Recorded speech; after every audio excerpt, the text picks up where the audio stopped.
Hello मेरे प्यारे प्यारे स्टूडेंट्स। इस वीडियो में हम डिस्कस करने आए हैं एक बड़ा सा प्रैक्टिकल प्रॉब्लम का क्वेश्चन, डेप्रिसिएशन का। तो हम उसको डिस्कस करेंगे, लेकिन उससे पहले मैं आपको एक बेसिक चीज़ बता दूं, जो कि ये है कि सपोज़ आपने कोई एसेट्स खरीदते हो। आप कभी जब भी आप कोई एसेट्स खरीदते हो, तो वो एसेट्स आपने कितने रुपए में खरीदी और उस पर कितने रुपए की गिरावट आई, उसको रिकॉर्ड करने के लिए हम बनाएंगे एसेट्स अकाउंट। सपोज़ आपने मशीनरी खरीदी, तो वो मशीनरी आपने कितने रुपए की खरीदी और उस पर कितने रुपए की गिरावट आई, उसकी रिकॉर्डिंग करने के लिए हम बनाएंगे मशीनरी अकाउंट। सपोज आपने फर्नीचर खरीदा, तो वो फर्नीचर जो आपने खरीदा वो कितने रुपए में खरीदा और उस पर कितने रुपए की गिरावट आई, इसकी रिकॉर्डिंग करने के लिए हम बनाएंगे फर्नीचर अकाउंट। आपने वैन खरीदा, तो वो वैन कितने रुपए में आपने खरीदा और उस पर कितने रुपए की गिरावट आई, उसकी रिकॉर्डिंग करने के लिए हम बनाएंगे वैन अकाउंट। तो जो भी आपने खरीदा होता है उसको हम उसी अकाउंट के अंदर रिकॉर्डिंग करते हैं। जैसे आपने फर्नीचर खरीदा और उस पर कितने रुपए की गिरावट आई, तो इन दोनों की रिकॉर्डिंग करने के लिए हम बनाएंगे फर्नीचर अकाउंट। और एक और बेसिक नॉलेज मैं आपको दे दूं कि डेप्रिसिएशन हमेशा क्रेडिट साइड पर रिकॉर्डिंग की जाती है। डेप्रिसिएशन हमेशा किसी भी एसेट्स में क्रेडिट साइड पर रिकॉर्डिंग की जाती है। अब ये क्यों की जाती है, क्यों में तो सब फंस जाते हैं कि क्यों की जाती है। देखो, हमेशा जब भी डेप्रिसिएशन का मतलब होता है गिरावट, किसी भी एसेट्स में गिरावट आना। तो जब भी किसी एसेट्स में गिरावट आती है तो वो एसेट्स की वैल्यू को कम कर देता है। मान लो 2.5 लाख रुपए की मशीनरी आपने खरीदी थी और आपने उसे यूज कर लिया, तो उसमें तो गिरावट आएगी ना। अब वो मशीनरी 2.5 लाख रुपए की नहीं रहेगी, 2.5 लाख से कम की हो जाएगी। तो अब यहाँ पे क्या हो रहा है, एसेट्स की वैल्यू कम हो रही है डेप्रिसिएशन के कारण। जब भी गिरावट आती है तो एसेट्स की वैल्यू कम हो जाती है, ठीक है। और जब भी एसेट्स कम होता है तो क्रेडिट साइड में ही हम रिकॉर्डिंग करते हैं इसको। आप rules of debit and credit में हमने डिस्कस कर लिया था कि जब भी एसेट्स कम होता है तो उसको क्रेडिट साइड में रिकॉर्डिंग कर देते हैं। और डेप्रिसिएशन के कारण एसेट्स की वैल्यू कम हो जाती है, तो हमें डेप्रिसिएशन को क्रेडिट साइड पर रिकॉर्ड करना पड़ता है, ठीक है। होप करता हूँ कि समझ में आ गया होगा। तो चलो अब एक क्वेश्चन डिस्कस कर लेते हैं प्रैक्टिकल प्रॉब्लम का ये, ठीक है। राम ब्रॉस एक कंपनी थी, उसने 1 अक्टूबर 2015 को एक मशीनरी खरीदी 1,40,000 रुपये की और उस पर 10,000 रुपये इंस्टॉलेशन का एक्सपेंस लग गया। यानी कि सिंपल इजी वे में बोलूँ तो एक राम ब्रॉस कंपनी थी, उसने एक मशीनरी खरीदी 1 अक्टूबर 2015 को 1,50,000 रुपये की, ठीक है। और उस पर हर साल 10% का डेप्रिसिएशन लगता है, 10% की। यानी कि जब आपने 1,50,000 रुपये की जो मशीनरी खरीदी है उस पर हमेशा हर साल 10% की गिरावट आती है। और हमें अपनी बुक्स को 31 मार्च को हमेशा क्लोज करते हैं। यानी कि आपको जो गिरावट निकालनी है ना, वो 31 मार्च को निकालनी है, 31 मार्च 2016 को निकालनी है, 31 मार्च 2017 को निकालनी है। जब भी गिरावट निकालनी है तो कब निकालनी है, 31 मार्च की तारीख को हमें गिरावट को निकालना है। अब हमें क्या कह रहा है क्वेश्चन में, हमें मशीनरी अकाउंट बनानी है 3 साल के लिए। मतलब कि जो 3 साल आपकी जो वो मशीनरी चली, जो आपने 1,50,000 रुपये में खरीदी थी, उसकी हमें मशीनरी अकाउंट बना के दिखाओ। ठीक है भाई, हमने बोला बना देंगे। आपने पहली बार तो मशीनरी अकाउंट बनाया और क्वेश्चन के शुरुआत में ही उस बंदे ने कह दिया था कि आपने 1,50,000 रुपये की मशीनरी खरीदी है 1 अक्टूबर 2015 को। तो 1 अक्टूबर 2015 को हमने 1,40,000 रुपये की मशीनरी खरीदी और उस पर 10,000 रुपये इंस्टॉलेशन की एक्सपेंस लग गई। तो टोटल मशीनरी हमने खरीद ली 1.5 लाख रुपए की। हमने मशीनरी खरीद ली 1.5 लाख रुपए की। अब क्या होता है, वो क्वेश्चन में कह रहा है, हमें क्या कह रहा है, ध्यान से सुनो, कि हमें हर साल 10% का गिरावट चार्ज करना है। और वो भी कब, 31 मार्च को। हमें 31 मार्च 2016 को 10% की गिरावट को निकालना है, ठीक है। चलो भाई, हमने अब हम आगे 2016 31 मार्च को। अब क्यों, मैं आपने मशीनें 2015 में खरीदी है 1 अक्टूबर को, अगला साल 2016 ही होगा। तो 31 मार्च 2016 को हम आप निकालेंगे कितनी गिरावट आई बेसिकली, है ना। अब वो गिरावट कैसे निकालोगे, देखो ये देखो, अब यहाँ पे आपने 1.5 लाख की मशीनरी खरीदी थी, ठीक है, उस पर हर साल 10% का गिरावट हमको चार्ज करना है, डेप्रिसिएशन निकालना है, वो भी ठीक है। अब जाहिर सी बात है, आपने मशीनरी खरीदी थी 1 अक्टूबर 2015 को, क्वेश्चन में लिखा था ये बात, क्वेश्चन में लिखा था यह बात, देखो 1 अक्टूबर 2015 को आपने मशीनरी खरीदी थी। तो सिंपल सी बात है भाई, जब आप 1 अक्टूबर 2015 को मशीनरी खरीद रहे हो तो आपने 1 अक्टूबर 2015 से लेके 31 मार्च 2016 तक ही उस मशीनरी को यूज किया है। क्या मैंने बोला, दोबारा सुनो, आपने 1 अक्टूबर 2015 को मशीनरी खरीदी तो उस मशीनरी को आपने 31 मार्च 2016 तक ही यूज किया है। सिंपल में बोलूं तो आपने उस मशीनरी को अभी तक 6 महीने तक ही यूज किया है। कितने महीने तक यूज किया है? 6 महीने तक यूज किया है। तो सिंपल सी बात है भाई, 1.5 लाख की हमारे पास डेप्रिसिएशन है, 10% उस पर गिरावट हर साल लगता है और हमने उसे अभी तक 6 महीने के लिए यूज किया है। तो इसको सॉल्व करना तो बड़ा आसान है, सॉल्व करना तो तुम खुद ही कर लोगे, ये मत कहना कि सॉल्व करके नहीं दिखाया, गुना घटा तुम्हें आनी चाहिए भाई, ठीक है। तो इसको सॉल्व करके आएगा 750, सॉरी 7500, तो हमें 7500 की गिरावट आई है इस साल में। अब मेरी बात ध्यान से सुनो, यहाँ पे हुआ क्या कि आपने 1,50,000 रुपये की मशीनरी खरीदी थी, ठीक है, 1,50,000 रुपये की मशीनरी खरीदी थी और उस पर 7,500 रुपये का गिरावट लग गया, तो अब मशीनरी रह गई वो 1,42,500 रुपये की। सिंपल सी बात है यार कि आपने भाई उसको 1.5 लाख में खरीदा था और उस पर अब गिरावट लगी 7,500 रुपये की, तो मशीनरी कितने की बची? 1,42,500 रुपये की बच गई मशीनरी, ठीक है। अब ये जो मशीनरी बची 1,42,500 रुपये की, उसे अब अगले साल भी तो यूज करोगे ना, कि इसी साल ख़त्म कर दोगे, बेकार पड़ा रहने दोगे उसको? नहीं, हम अपने काम को अगले साल भी कैरी रखते हैं, चालू रखते हैं, बाय बैलेंसिंग फिगर के नाम से। हमारे पास बाय बैलेंस CD लिखा है हमने यहाँ पे, क्यों? क्योंकि यहाँ पर हमारे पास 1,42,500 रुपये की मशीनरी बच गई, जिसे हम अगले साल यूज करेंगे। तो आज तारीख कितनी है? 31 मार्च 2016 है, जी हाँ 31 मार्च 2016, और हम अब इसे यूज करना चालू करेंगे 1 अप्रैल 2016 को, क्योंकि अकाउंटिंग ईयर कब से चालू होती है, कब से एंड होती है, आपको पता होना चाहिए, ठीक है। अकाउंटिंग ईयर चालू कब होती है? चालू होती है 1 अप्रैल से लेकर 31 मार्च तक रहती है, तो 31 मार्च तो यहीं पे हमारा एंड हो गया। अब हमने अगले साल के लिए कैरी रखा, उसके चालू रखा उसको, तो हमारे पास मशीनरी सिंपल सी 1,42,500 रुपये की बच गई थी ना पिछले साल, ठीक है भाई, 1,42,500 रुपये की मशीनरी बच गई। अब हुआ क्या कि जब 1,42,500 रुपये की आपके पास मशीनरी बच चुकी है अभी तक फिलहाल, तो अगले साल जब आओगे जाओगे 2017 में 31 मार्च को, क्योंकि हमेशा हमें गिरावट को चार्ज करना है, गिरावट निकालना है, कब निकालना है गिरावट? 31 मार्च को ही निकालना है। अब हमने 1 अप्रैल 2016 आज की तारीख है, ठीक है, 1,42,500 की मशीनरी बच चुकी है, तो हमें 31 मार्च 2017 को अब गिरावट निकालेंगे। अब वो गिरावट कैसे निकालोगे तुम? गिरावट तो निकालना आता है ना।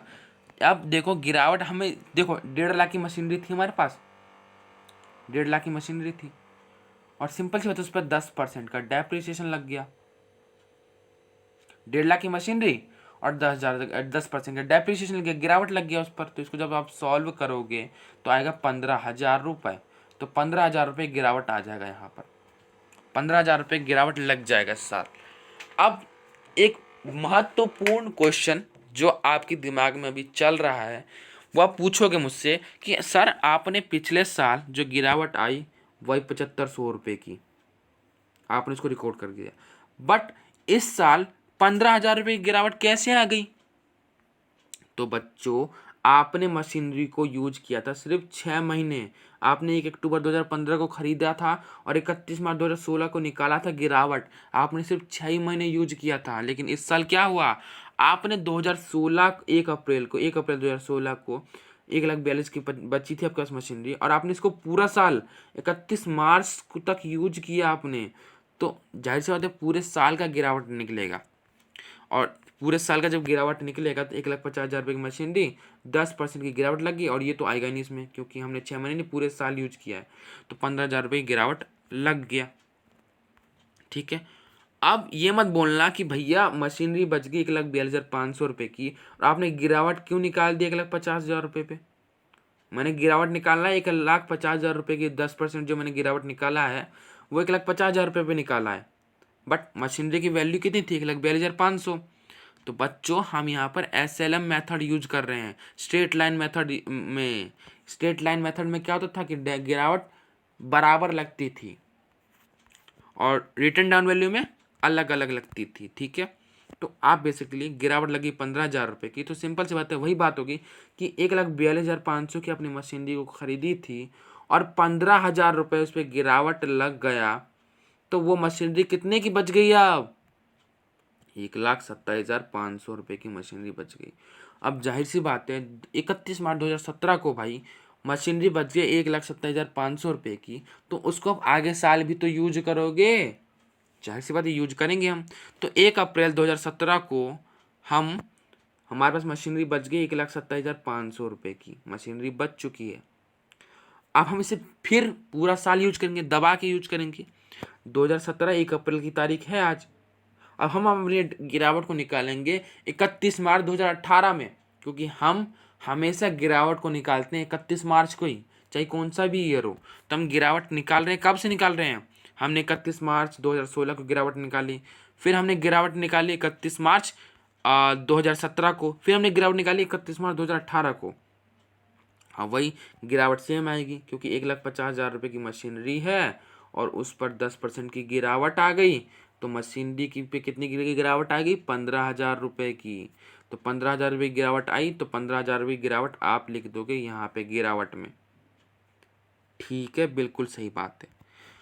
हम अब क्या करेंगे कि 1,27,500 की मशीनरी बची थी और उसमें 15,000 रुपये की गिरावट आ गई, तो वो मशीनरी बच गई हमारी 1,12,500 रुपये की। वो मशीनरी बच चुकी है अभी।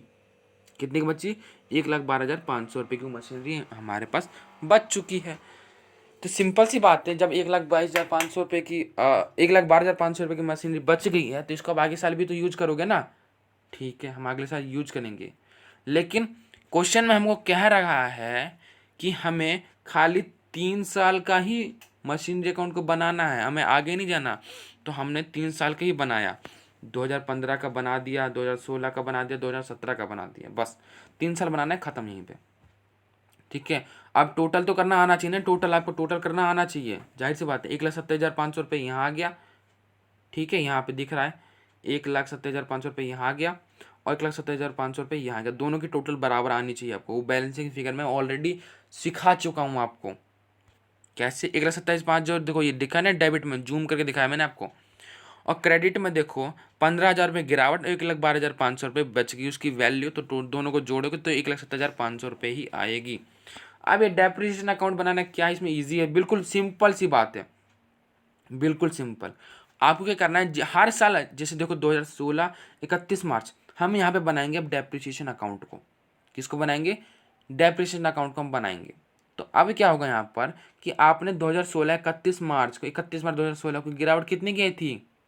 7,500 रुपये की गिरावट आई थी। तो जब हम डेप्रिसिएशन अकाउंट बनाओगे बच्चों आप, तो डेप्रिसिएशन अकाउंट में 31 मार्च 2016 को कितने की गिरावट आई थी? 7,500 रुपये की। अब उस गिरावट को हम अपने प्रॉफिट में से निकाल लेंगे। होता क्या कि बिजनेसमैन गुल्लक बनाते हैं, गुल्लक में वो पैसा जमा करते हैं। तो सपोज इस साल मेरे को 7,500 रुपये की गिरावट आ गई, तो वो 7,500 रुपये वो प्रॉफिट एंड लॉस अकाउंट में से निकाल लेंगे या डाल लेंगे, जो भी समझ लो। क्योंकि डालेंगे क्यों?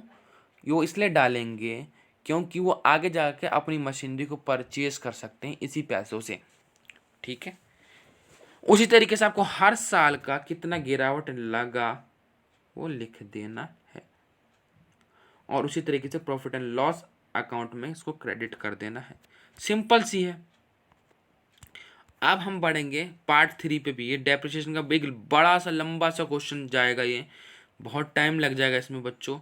तो इसके लिए मैं बनाऊंगा इस क्वेश्चन को पार्ट 3 में डिस्कस करेंगे। क्वेश्चन देखो, मैं क्वेश्चन बता देता हूँ, वो आपको सॉल्व करने की प्रैक्टिस आपको खुद करनी है। यहाँ पर क्वेश्चन देखो, प्रैक्टिस करना, ठीक है। और एक और बात कह दूँ मैं आपको कि जब आप मशीनरी को बेच रहे हो तो मशीनरी आपके पास तो रहेगी नहीं, क्योंकि आपने इसको बेच दिया। तो एसेट्स की वैल्यू कम होगी ना, क्योंकि आपने मशीनरी को बेच दिया है, एसेट्स की वैल्यू कम हो जाएगी। एंड जब भी एसेट्स की वैल्यू कम होती है तो हम उसको क्रेडिट साइड पर ही रिकॉर्डिंग करते हैं। तो जब भी आप मशीनरी को बेचोगे या किसी भी चीज़ को बेचोगे तो आप उसको क्रेडिट साइड में रिकॉर्डिंग करोगे। जितना भी रुपये में आपने बेचा, सपोज मैंने 1,43,000 रुपये में बेचा है तो 1,43,000 रुपये मैं क्रेडिट साइड में रिकॉर्डिंग करूँगा। अब क्वेश्चन डिस्कस कर लेते हैं।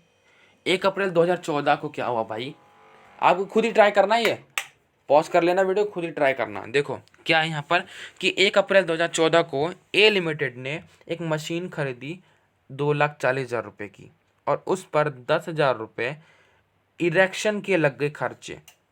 तो सिंपल में बोलूँ तो आपने क्या किया, ए लिमिटेड आपकी कंपनी, आप मालिक हो उसके ए लिमिटेड के, मुबारक हो आपको। तो आपने क्या किया कि 2.5 लाख रुपए की मशीनरी खरीदी 1 अप्रैल 2014 को, ठीक है। और उसी के 6 महीने बाद यानी कि 1 अक्टूबर 2014 को आप एक और मशीनरी खरीद लिए 1 लाख रुपए की, ठीक है। अब उसके 2 साल बाद यानी कि 1 अक्टूबर 2016 में आपने जो 2.5 लाख रुपए की मशीनरी खरीदी थी ना, ये वाली 2.5 लाख की मशीनरी, वो आपने बेच दिया 1,43,000 रुपये में, ठीक है। और उसी दिन आपने एक नया मशीनरी खरीदा 2 लाख रुपए की। अब बोलोगे सर क्या बेच दिया, क्या खरीद लिया, क्या कर रहे हो आप? तो सिंपल बोलूँ तो ए लिमिटेड आपकी कंपनी है, 2.5 लाख रुपए की मशीनरी आपने खरीदी, और उसी के 6 महीने जस्ट बाद 1 अक्टूबर 2014 को आपने एक और नई मशीनरी खरीदी 1 लाख रुपए की। फिर उसके 2 साल बाद 1 अक्टूबर 2016 को आपने जो मशीनरी पहले खरीद ली थी ना 2.5 लाख रुपए की, ये वाली, उसको आपने बेच दिया 1,43,000 रुपये में। एंड जब आपने 1,43,000 रुपये में बेच दिया उसको, तो उसी दिन आपने एक और नई मशीनरी खरीद ली 2 लाख रुपए की। तो वही आपको क्या करना है, अब डेप्रिसिएशन हर साल 5% लग रहा है, हर साल गिरावट 5% की लगेगी, और आपको हर मशीनरी में लगाना है ये, ठीक है। और अकाउंट बनाना है, machinery account, straight line method है। हिंट देता हूँ, जैसे कि आपने एक मशीनरी खरीदी और दूसरी मशीन भी खरीदी, तो इन दोनों पर डेप्रिसिएशन लगाओगे आप, और बैलेंस फिगर भी दोनों पे निकालोगे आप। इसी तारीख से दोनों जो बैलेंस फिगर आई, इसको आप ट्रांसफ़र कर दोगे अगले साल के लिए, क्योंकि अगले साल भी उसको यूज करोगे, फिर डेप्रिसिएशन लगाओगे, फिर यूज करोगे, फिर इसको बेच दोगे यहाँ पर 1,43,000 रुपये की, उस पर गिरावट निकालोगे, उस पर कितना लॉस हो वो निकालोगे। तो इस तरीके से आपको सॉल्व करना है। अगले वीडियो में तो इसके सॉल्यूशन मैं आपको बता ही दूंगा, ठीक है। वीडियो को लाइक कमेंट शेयर जरूर कर देना, और मिलेंगे अपने अगले वीडियो में, तब तक के लिए थैंक यू स्टूडेंट्स।